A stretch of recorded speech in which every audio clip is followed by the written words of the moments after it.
always be a warrior. You can't stop me, you can't stop me now. Yeah, I will always be a warrior. You can't lock me, you can't lock me down. I will not lay down my arms, ready to be covered in scars, 'cause I will always be a warrior. Late nights, get lost, hard work, the cost. Can't quit, can't stop, this world all cut off. Don't have time to waste, not now.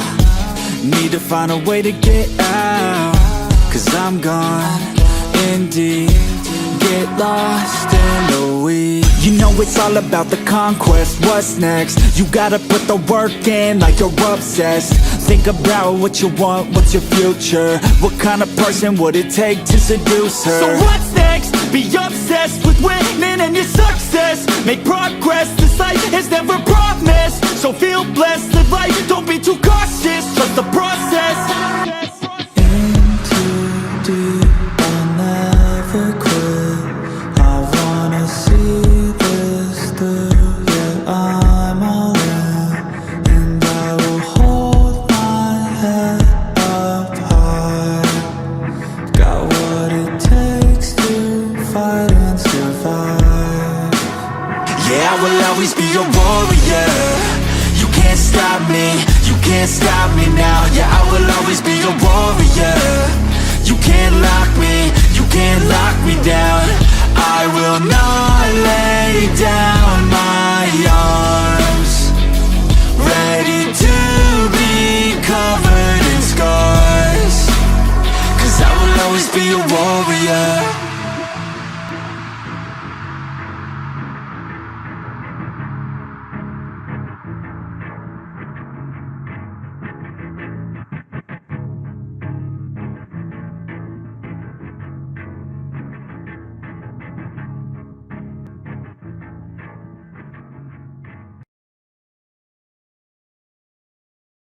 Swagger down the street with your red lips and funky beat. You better hold your head up to the sky. I'm gonna roll with you till the day I die.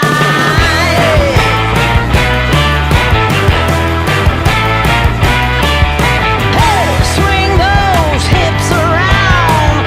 Can't stop, roll back down. My ladies, short, tall, thin or wide, always down and ready to ride.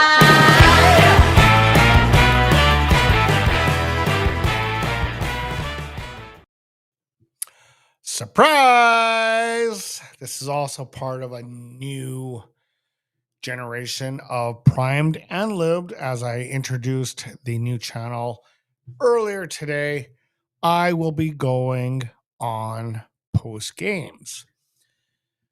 And I wish I had a better story to tell for you guys tonight, but the Edmonton Oilers did lose 3-0 to the Florida Panthers. Game 1 of the Stanley Cup Finals. So that means the Panthers have a 1-0 series lead. We'll get into that and discuss what happened tonight. Feel free to chime in, guys. I want to hear your comments, what you thought of the game. At first I was blaming Stu because it was like one shot, one goal again. But at the end of the day, when you have the two best players in the world and you don't get a single goal, who do you really blame? Who do you really blame? That being said, it's a bit of a feeling out process. I'm expecting a much better result. And we hope for a better result because it's cup or bust, like McDavid said. Right, guys? So feel free to chime in. I'm going to answer your comments and we're going to go from there. And it's pretty much, it's not really much of a graphic thing. It's pretty much this is what you're going to see. And we'll just have a discussion, a candid discussion. No voting, well, I'll go over the scoring summary and I'll go over some statistics, but I'm not going to do graphics, obviously. Pretty much what you see is what you're going to get for the post-game shows that I'm going to start doing. Let's get into it. Okay, so it started off in the first period, at 3:59. The very first shot on goal, Carter Verhaeghe, his 10th of the playoffs from Alexander Barkov. Alexander Barkov's amazing. And Sam Reinhart at 3:59. It was a 1-0 game. And at this point in time, I think it was something like 11-1 for shots on goal. The Oilers were leading. The Oilers were peppering them, but they're going to have their problems with Sergei Bobrovsky for sure, because he looked pretty amazing. They're going to have to kind of figure out a way to counter him. And a lot of the Hockey Night in Canada panelists were saying you can't go glove side on him, and I'm starting to realize that you can't. But he knows how to shut down the 5-hole. He knows how to do a lot. So he looked good tonight. Sergei Bobrovsky looked. I think he actually stole the game for the Panthers, to be honest with you. In the second period at 2:16, Evan Rodriguez would make it 2-0 from Sam Bennett and Brandon Monitor. And then late in the third period, an empty net goal at 19:55 would definitely cap it. This was from Etu Leo Sterin. I'm probably pronouncing it really, really wrong, but regardless, 3-0 is your final. The Edmonton Oilers lose game one. I'm not losing faith, though, guys. I'm not losing faith, but they do. And I think, knowing Chris Knobloch's tendencies and that, I'm not too overly worried. Actually, to be honest with you, my guys in Edmonton that I always text throughout the game and that, they were getting all panicky. And I'm like, don't worry, man. Like, come on, man. They're peppering them with so many shots. Eventually, they're going to find a way to get through. Obviously, the offense tonight did not break through. We're talking the greatest players in the world: Connor McDavid, Leon Draisaitl, Zach Hyman, Evander Kane. We're talking a pretty elite group of players. All right, so let's get to some of your comments here, guys. Renegade man, I feel bad for Skinner, but he should have stopped the second. But the fans will again rip on Skinner and demand Pickard in net. Pickard is a journeyman goalie at best. I totally agree there. I'm not gonna, I was one of those fans there, Renegade man. I was one of those fans that definitely ripped into Skinner at first, because it was like the first shot on goal, and you see this so many times. It was the first shot on goal, and it goes in.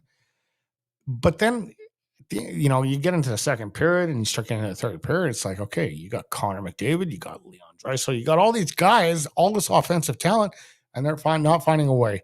And they were actually finding a way. It's just, let's be honest, Sergei Bobrovsky was elite tonight. And I honestly think that he may make or break that series for that team, because, like, let's be honest. Other than Sasha and Tkachuk, okay, we'll throw Tkachuk in there, and Verhaeghe. Okay, we'll throw those three in there. Really, Florida's not real. Like, they're good. They're all around good. I'm not knocking them, but they're not. Those are their three guys, I think, that are really the elite of the elite, and then it kind of tapers off. So Bobrovsky's going to definitely have to hold his own in this series, 100%. All right, Renegade man, let's get into another comment here. Bobrovsky wants the cup. He's 35 and doesn't know if he'll get another crack at it again. Yeah, but you can also say the same thing for one Corey Perry. Like, yeah, he's got a cup, but he's hungry. You definitely say that with McDavid. He did say to the media last year after getting eliminated, cup or bust. So everyone wants a Stanley Cup. There's no question. A lot of players are getting old. Henrique, he wants a Stanley Cup. A lot of players, you got to remember, the Edmonton Oilers are one of the oldest teams in the league. So this is going to be that. This is what is the beauty of the Stanley Cup final. It is an attrition of will. It is and I've said this ever since I was a young kid, man. It is the best of the best and the will to win the hardest championship trophy in professional sports. And I don't care what anyone says. You can say the NBA title, you can say the Vince Lombardi trophy. You know what? They don't go through 7-game series to get to those. Well, at least in NFL, they don't. In the NBA, they do, but it's not a physical game where you're wearing down your opponent by hitting them on the ice. You're skating at, anywhere from 25 kilometers to 40, 50. Well, I don't know about 50, but 25 to 40. I think McDavid was clocked at 42. It's different. It's different. And then blocking shots. You got vulcanized rubber that is so hard, and they're shooting at minimum 90 miles an hour, and they're hitting like those shin pads. If you've ever played hockey, now I imagine the technology is a little bit better since I played, but those shin pads still only protect X amount. So yeah, it's the will that wins you a Stanley Cup for sure, 100%. Okay, let's go into another comment. Bobrovsky is channeling his inner Hasek. I wonder how they will plan to get Desharnais to. I wonder how they plan to get Desharnais to play. Desharnais just needs to be that physical presence, 100%. Bobrovsky, you know what? He's probably learned a little bit from his previous years of. To be honest with you, Bobrovsky was pretty good last year. I think right now the Florida Panthers have matured as a team. They got a hell of a coach in Maurice. Maurice is like he got the Jets, I believe, into the Stanley Cup final. I think wasn't he the coach behind that when they beat Nashville, and then no, I don't know if he was. But regardless, Maurice is a super good coach, and you can't complain him. Okay, so let's get into some of the stats here from tonight's game. And then this will save me for the next episode. I won't have to go over so much. So obviously, Sergei Bobrovsky, he's the first star of tonight's game with 32 saves, with a save percentage of 100. Carter Verhaeghe, 1 goal, and no assist. Evan Rodriguez, 1 goal. When it comes to the shots, Edmonton, 32-18. When it came to hits, this is pretty shocking. Florida out-hit the Edmonton Oilers 63-35. That's huge. That's the highest total I've seen so far this playoffs. That's will right there. That is will, but that could also wear you out. What do we got here? Face-off percentage, 59.6 going to the Panthers.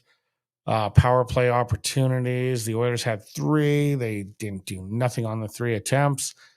The Panthers had 2, nothing on their attempts. Total penalties. The Oilers had 4 total penalties. The Panthers had 5 total penalties. Yeah, what else do we got here? Blocked shots. The Oilers blocked 15. Oilers 21. I'm not going to get into the takeaways and giveaways because I actually started realizing what Chris Knobloch said a little while ago, that it is kind of a useless stat. So yeah, the next game will be on Monday. Once again in Florida. And it'd be nice if the Edmonton Oilers can at least steal one of these games. They got the fill-out process. They're going to go over the video. I expect a much, much different outcome from the Edmonton Oilers. Do I expect them to win? I'm not going to say that. But I do expect a much I expect a much more offensive talent for the Edmonton Oilers going on into, into the next game because, I mean, geez, man, you got McDavid, you got Draisaitl. Those are the two best players. Two best players. Um, you gotta expect some good results from these guys. And then you got Zach Hyman. You gotta like we always talk about McDavid, we always talk about Draisaitl, but we don't talk about Zach Hyman. We don't talk about Evander Kane. We don't talk about Dylan Holloway. Like these are all the guys that, yeah, they're not the level of McDavid and Draisaitl, but they're still huge contributors to this club. It was a one-off. I really think Knobloch, from what I've seen him do this year, I'm not too worried. That being said, it would be, I'm not saying it's a must win next game, but it would be definitely helpful if they can get the split and go back to Edmonton with home ice advantage. I think that's about all I got to say for tonight. This is kind of my first inaugural shot at doing the post game live. I do intend on doing this going forward and then maybe making the weekly episode with all the graphics and all that kind of stuff and all the news stories for next season. So that's just kind of a hint of where I'm going to try to lean the channel into. Okay, guys, you guys have a wonderful evening. I think I'm out of here. These are also going to be quicker episodes. They're not going to be a horrible amount of time wasted. I think my weekend episode, when I do that, it'll have a little bit more graphics, a little bit more of a detail. But I'm out of here, man. Oilers lose game one. It's unfortunate. But I do expect a much, much better performance for them next game. All right, guys, don't lose faith. They're still in good.